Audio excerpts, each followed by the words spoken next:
Hello and welcome to Traveler's Surprise, where we provide you a unique travel experience. So today, we will be telling you the details of Hampi, as in how can you reach Hampi, what are the top 10 places you can visit in Hampi, which is the best time to visit Hampi, and how can you travel inside Hampi.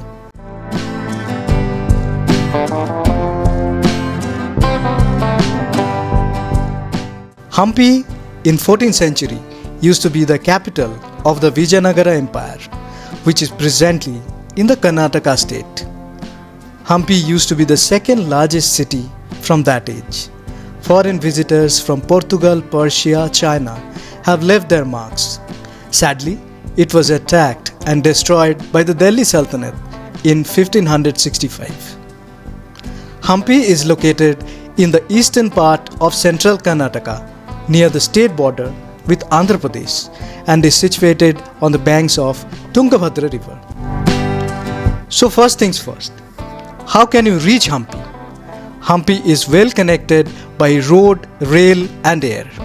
The nearest airport is Hubballi, which is 166 kilometers from Hampi. Hubballi airport is well connected to major cities of India. However, the nearest international airport is Bengaluru Airport, which is 340 kilometers from Hampi. The nearest railway station is Hospet, which is 13 kilometers from Hampi.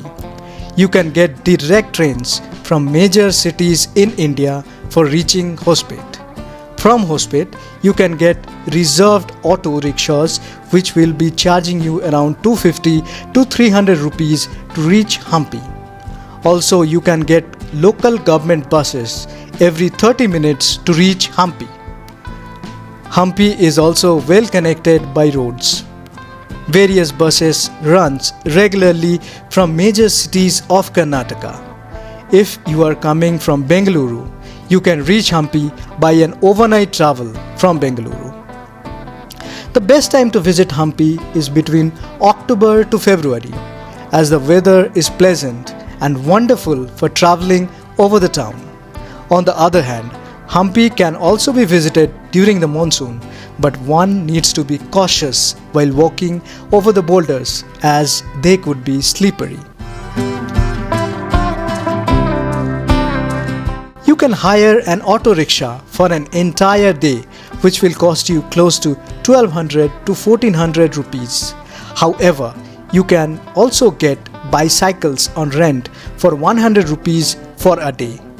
Bikes and scooties are also available on rent on the other side of the Tungabhadra river. Scooties would cost you around 250 rupees for one day. Hampi can be divided into two parts. The first one is the group of monuments, mostly the ruins, and the second one is the Hampi Island or Hippie Island, which used to be on the other side of river Tungabhadra. However, as per instructions of the Supreme Court, post 2020, the Hippie Island is completely destroyed. There is absolutely nothing in the Hippie Island now. So let's start with the top 10 monuments which you can visit in Hampi. It usually takes 2 to 3 days to cover all the monuments in Hampi. As mentioned earlier, you can hire an auto rickshaw or a bicycle to roam around in Hampi. If you are coming by bus to Hampi, it will drop you at the Hampi Bazaar. From Hampi Bazaar, you can start your Hampi tour. The first monument in your list would be the Virupaksha Temple. It is 5 minutes walkable distance from Hampi Bazaar. The main entrance or the Gopura of Virupaksha Temple is 165 feet high and is facing the east. This is built in Dravidian architecture having 11 floors. Once we enter the temple, we can find the elephant Lakshmi. On the left and right side, there are two mantapas. These were the places for the devotees for meditation and prayers. This is Istarthi Siddhalinga. Here the devotees would come with a wish with an expectation that it would be fulfilled. This is the main temple where Lord Shiva is worshipped every morning, afternoon and evening. It has magnificent wall carvings and beautiful roof paintings. There is also a water body just outside the temple.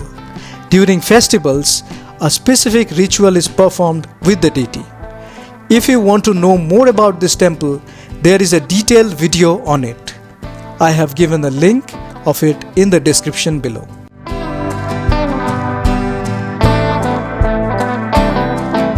Just outside the Virupaksha Temple, you can find the Virupaksha Bazaar. It is said that during the Vijayanagara period, gems, diamonds and precious stones were sold openly in this market. To the end of the Virupaksha Bazaar, you can find the monolithic bull. This monolithic bull is around 500 years old and still a great attraction for its astounding size. The second monument in your bucket list would be Saklu Ganesha and the temples of Hemakuta Hill. This would take around 5 minutes from the Virupaksha Temple if you are coming by an auto rickshaw.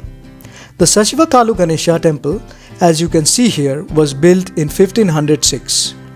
If you take a look at the idol of Lord Ganesha, it is 2.4 meters or 8 feet tall.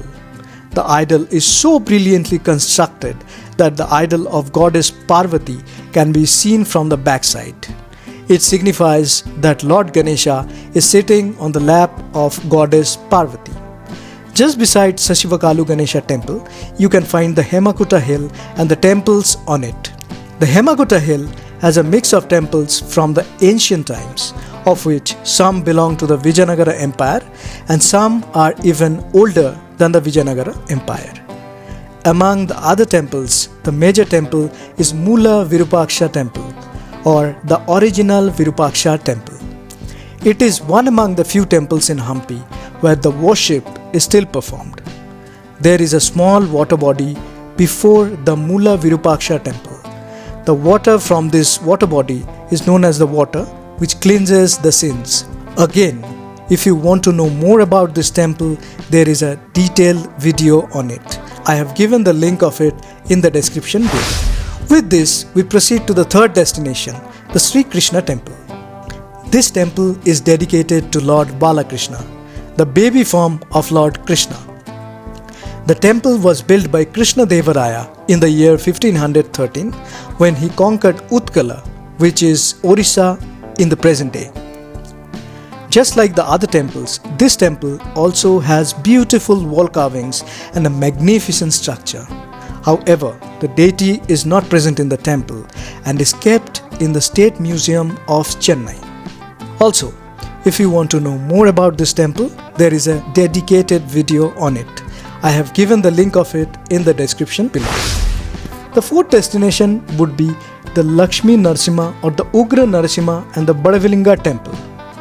It is just 5 minutes walk from the Sri Krishna Temple. If you have hired an auto rickshaw, it would hardly take a minute to reach. The statue is of Lord Narasimha, the fourth incarnation of Lord Vishnu. This statue was constructed in the year 1528. Initially, there used to be the idol of goddess Lakshmi with the idol of Lord Narasimha. But the idol of goddess Lakshmi was destroyed by Bahumani Sultan when Hampi was attacked. This is the tallest monolithic statue in Hampi, having the height of 22 feet carved out of a single rock.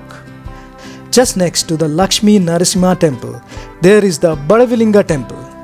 The Shivalinga you can see here is 12 feet tall, out of which 3 feet is immersed in water and 9 feet stays out of the water. And that is why it is also named as Jalakanteshwara, Jal as in water.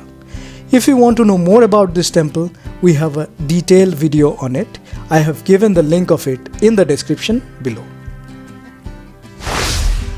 The fifth location would be the underground Shiva temple or the Prasana Virupaksha Temple. It is 1.5 kilometers from the Lakshmi Narasimha temple. If you have taken an auto rickshaw, it would take 5 minutes or so. The Prasana Virupaksha Temple is often called as underground Shiva temple because the temple is situated a few feet below the ground level. The roof of the temple is parallel to the ground, while the main temple is located few meters below the ground. The temple was buried under the ground until 1980s when it was discovered. If you notice the temple, it has an elegant shape and is surrounded by a large wall.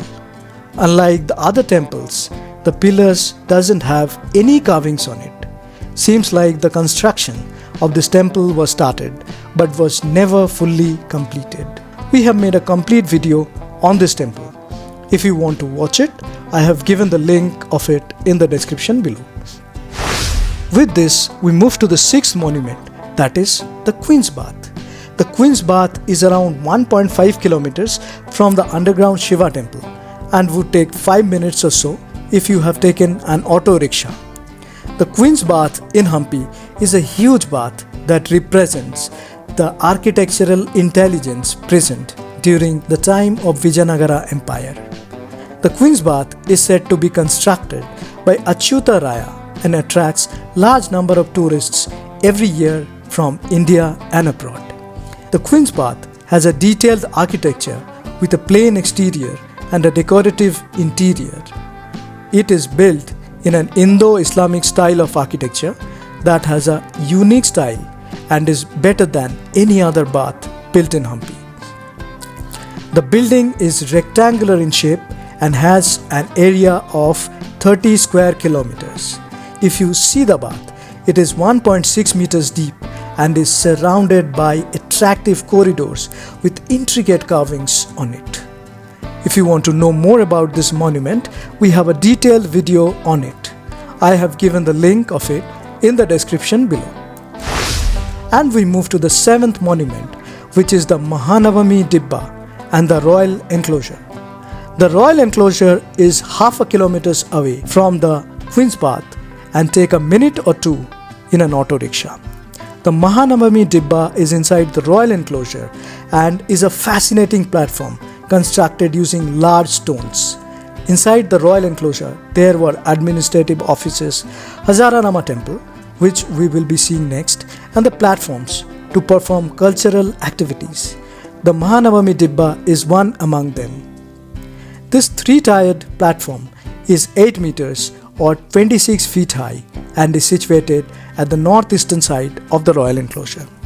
If you want to know more about this monument, we have a detailed video on it. I have given the link of it in the description below. With this, we move to the 8th destination, which is the Hazara Rama Temple. The Hazara Rama Temple is inside the Royal Enclosure and is a 5-minute walk from the Mahanavami Devaba. This temple was built in the 15th century and is dedicated to Lord Rama. The name Hazara Rama means 1,000 Rama and mentions around 1,000 carvings on the walls depicting the story of Ramayana. In this temple, you can see the use of black stones.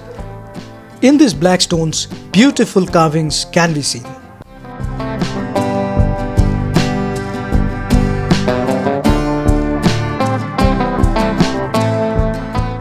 If you want to know more about this temple, we have a detailed video on it. I have given the link of it in the description below.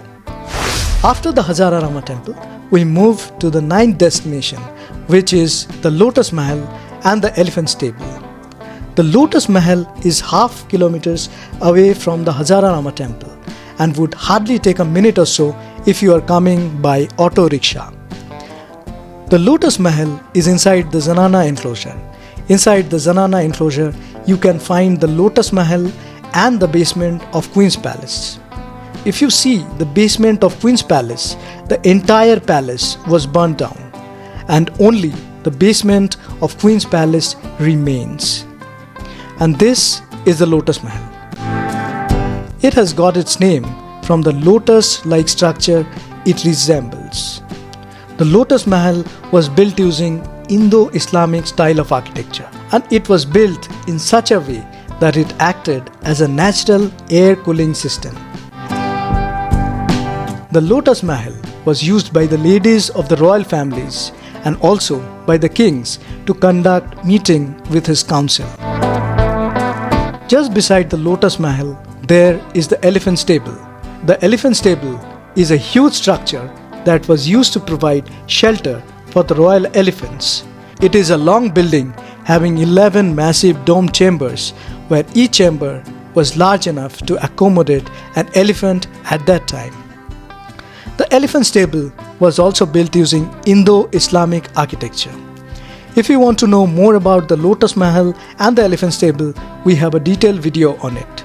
I have given the link in the description below. With this, we move to our 10th and the last destination, that is the Vithala Temple. The Vithala Temple is little far from other monuments in Hampi and would take around half an hour from the Lotus Mahal if you are coming by an auto rickshaw. This temple is one of the famous temples in Hampi, which is popular for its musical pillars and the stone chariot. The stone chariot is one of the major attractions in Hampi. Inspired by the Sun Temple of Konark, this temple was built by Krishna Devaraya after he conquered Orissa.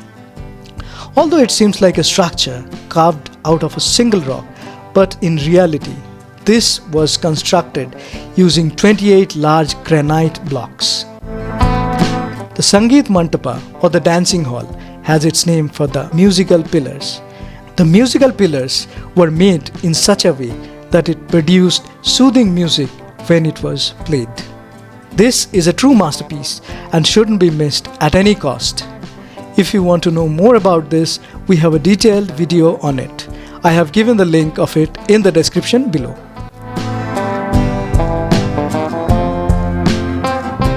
With this, we come to an end of our Hampi tour. A tip to move around in Hampi would be to carry a water bottle, a hat and a sunscreen. It would be a journey of lifetime. You can spend 2 to 3 days to visit all these temples and monuments in Hampi. With this, we come to an end to this video. If you loved our work, please do like, comment, share and subscribe our channel. And if you have already subscribed our channel, please press the bell icon for regular updates. Thank you.